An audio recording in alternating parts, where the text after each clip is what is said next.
Assalamualaikum warahmatullahi wabarakatuh. My name is Rizka Oktavia.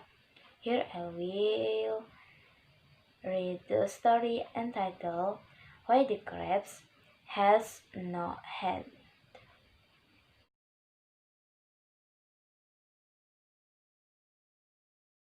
A very long time ago, before man came along to upset the natural balance.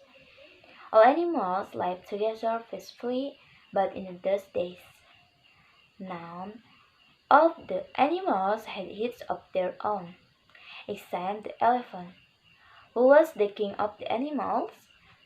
He had a large collection of heads in all shapes and sizes, which he kept stored in a large cave. Every time an animal was to leave the village compounds to go out into the field or the bush, he would go to the elephant first and ask to borrow a head. On this return to the animal village, the head would be returned to the king's store. This worked very well for a time. The only problem was that there were not quite enough heads for all the animals. There always seemed to be one short, so at least one of the animals always had to stay behind in the village. Eventually, some of the animals became dissatisfied that every time they went to go out, they had to time the collection ahead and then return it again. The king agreed to have a meeting, and it was decided that each animal should be given its own heads to keep for all time. The king starts making all the arrangements, assisted by his secretary, the crabs, and when all was ready and all the heads were lined up in the village square,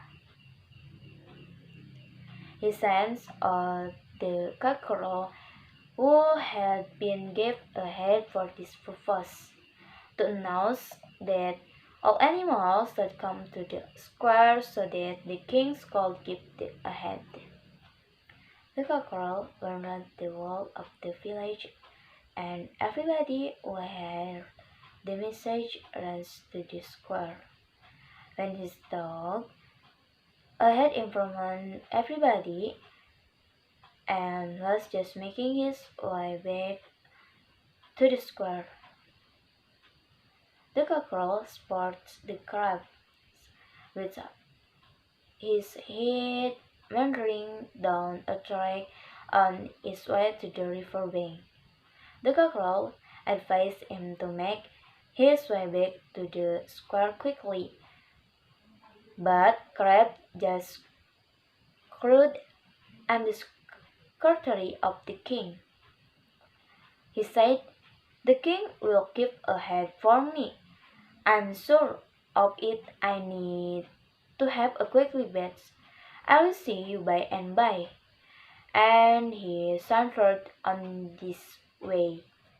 At the village square, where all the other animals had gathered, the elephant starts giving out its. He tried to make sure that each animal's reserve a head that fit it, so the hippopotamus got a very large, but it's the rhinoceros got a head with fierce-looking eyes. The giraffe got a long head to go with its long neck. Nobody liked the hyena very much, so he got the ugliest head there was. But the antelope, who although was the most graceful of the animals, got the most beautiful head. This went on all morning until all the animals had their own head, just as the king thanked the cockerel for his work, and was about to return to his palace. The crab comes sauntering back. "Where have you been hiding out?" asked the king. "I'm afraid all the heads have been given out, and there is not a single one left for you." However much The crab protested there was nothing to be done. And that is the reason why to this day the crab goes through life without a head.